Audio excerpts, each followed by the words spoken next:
ये क्लास आपके लिए यूपीएससी, आरपीएससी और पीसीएस सभी के लिए बहुत ही लाभदायक होगी। हम पढ़ने जा रहे हैं विदेश नीति के ऑपरेशन जो भारत ने किए थे।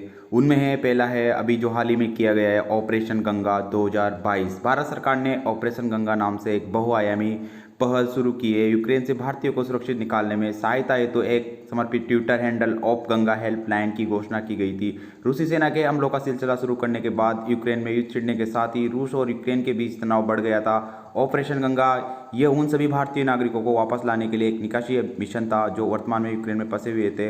यूक्रेन में छात्रों समेत करीब 20,000 भारतीयों को निकाला गया था।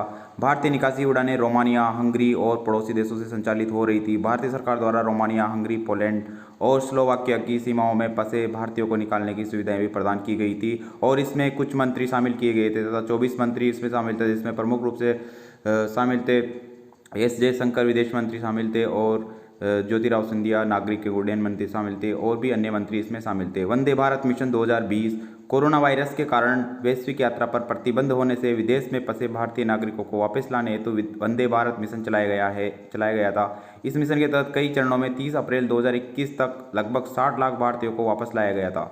इसके बाद आता है ऑपरेशन समुद्र सेतु 2020। ये कोविड-19 महामारी के दौरान भारतीय नागरिकों को विदेश से घर वापस लाने के लिए राष्ट्रीय प्रयास के हिस्से के रूप में एक नौसैनिक अभियान था। इसके तहत 3,992 भारतीयों को समुद्र के रास्ते उनकी मातृभूमि में सफलतापूर्वक वापस लाया गया था। भारतीय नौसेना के जहाज जलाश्व, एराउत, शार्दुल तथा मगर ने इस ऑपरेशन में भाग लिया जो 55 देशों तक चला और इसमें समुद्र द्वारा 23,000 किलोमीटर से अधिक की यात्रा शामिल थी।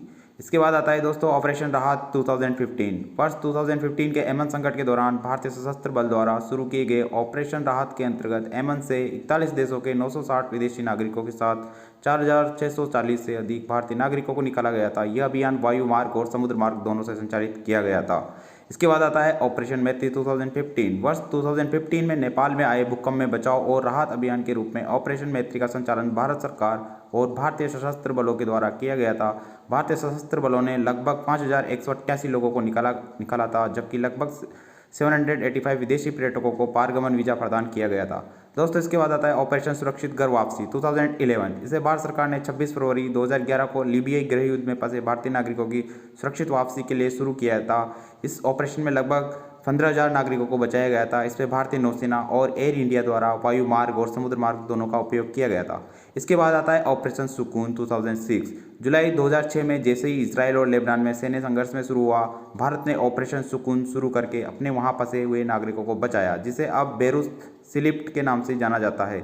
यह डनकर्क निवासी के बाद से सबसे बड़ा नौसैनिक बचाव अभियान था। टास्क फोर्स ने 19 जुलाई और 1 अगस्त 2006 के बीच कुछ नेपाली और श्रीलंकाई नागरिकों सहित लगभग 2,280 लोगों को निकाला था। यह भारतीय विदेश नीति का एक बहुत बड़ा पहलू है जो भारत हमेशा अपने नागरिकों को बचाने के लिए विदेशों में ऑपरेशन शुरू करता है। जय हिंद। आपके लिए ये नॉलेज बहुत लाभदायक रही होगी। जय हिंद, जय भारत।